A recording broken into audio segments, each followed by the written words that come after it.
Madmen was released in 2005 and ran for 7 seasons, showcasing the world of the 60s and its very realistic, captivating characters. One of them is Joan Holloway. Her red hair, as well as the tightly shaped dresses, catwalk in the office, and intriguing and almost mysterious character were all making sure that she's grabbing a lot of attention when she's on screen. Joan has also earned acclaim of femmefatale of Mad Men. I want to deep dive into this character development through her fashion and style, as well as explore her struggles as a woman in the working place in the 60s, and deep dive into the question if Joan is really a femme fatale. On this channel, I talk about fashion in the movies and current trends and culture. And if you like those topics, please don't forget to like and subscribe. During this runtime, Madmen has inspired high fashion houses collections like Gucci in fall 2014 and Machina Spring 2013. The collections has been inspired by the mod style of the 1960s. Costume designer of Mad Men, Jenny Bryant, has said that for the character of Joan, she has also been inspired by popular actresses of the time, like Sophia Loren, Marilyn Monroe, Jane Mansfield, iconic actresses with that classic hourglass shape. And it rightfully so, as Joan loves to accentuate her hourglass figure, often seen in tight dresses that highlight her curves. She also frequently wears two pieces ensembles, elegantly showcasing her silhouette.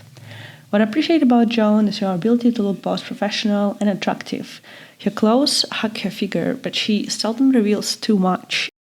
I would describe the Joan's character as feminine and romantic, but also independent, rational, and pragmatic.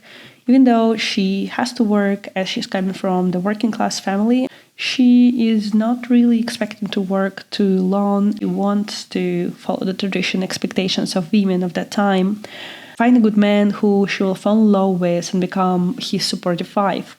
It is made very clear at the start of the series that Joan's idea of success was to successfully get married. Of course, if you really make the right moves, you'll be out in the country and you won't be going to work at all. Therefore, her outfits, especially so at the beginning of the series, are very feminine and have a lot of romantic elements. She wears a lot of red and pink tones, with red being her trademark color. What I love about the costumes design in the series is that it's very detail-oriented, but also styles realistic. For example, Joan is wearing many work dresses multiple times throughout the seasons, similar to Peggy Olsen's character.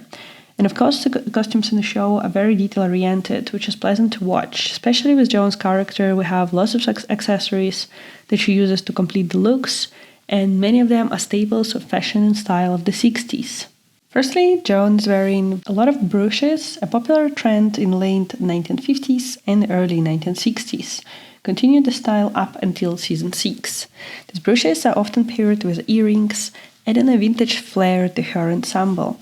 However, Joan avoids the classic 60s style earrings with bold geometric shapes. In this era of transition, characterized by the emergence of new materials beyond rhinestones and metals, earrings became more colorful and exaggerated, reflecting the mod style of the period. Joan opts for traditional, subtle styles, reflecting her more traditional sense of femininity. Additionally, Jen has a fondness for scarves, as she mentions in one of the episodes to Peggy that men love scarves.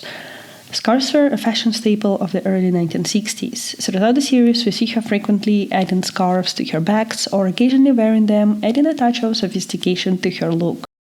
Another accessory synonymous with Joan and indicative of her status as the queen bee of the secretary's pool is her pen necklace. It serves as a symbol of her character and authority in the office, setting her apart from her peers and establishing her dominance. However, once she ascends to partnerships in the agency, she discontinues wearing it. This shift likely reflects her increased power and status. She no longer needs to differentiate herself from other secretaries, as she now operates at a higher level within the organization. As the decade unfolds, we witness Joan subtly adjusting her style to align with the fashion trends of the 1960s while remaining true to her trademark authentic aesthetic.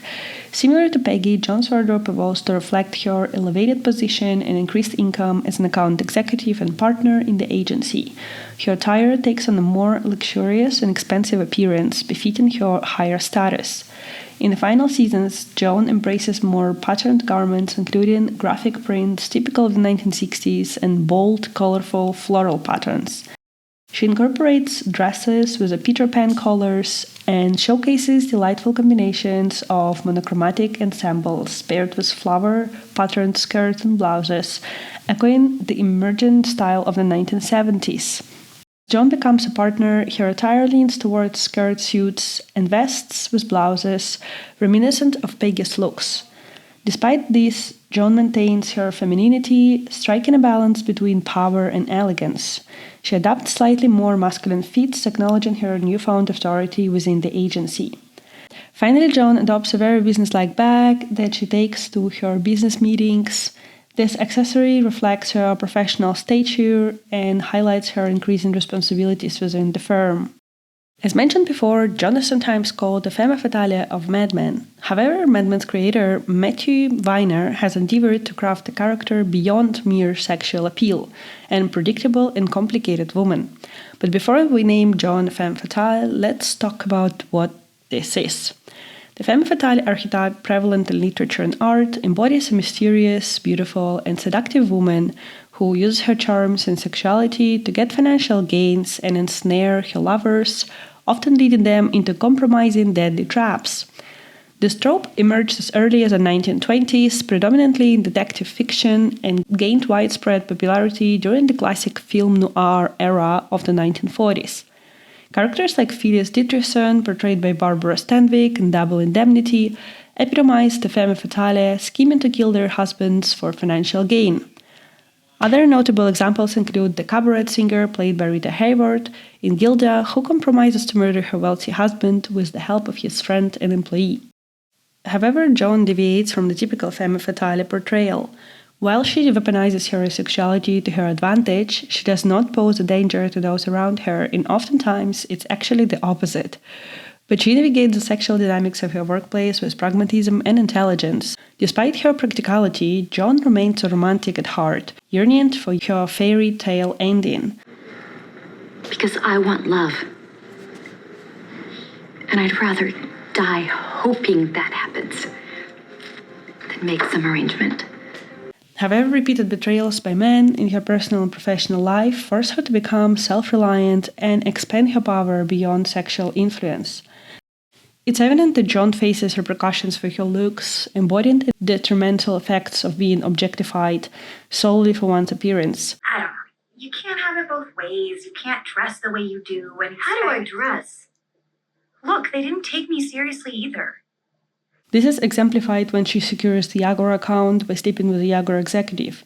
Even during the agency merger with McCain in the final season, after more than 15 years of work at the 8th agency and securing herself respect and the position of partner, she encounters sexual abuse and disrespect from male colleagues.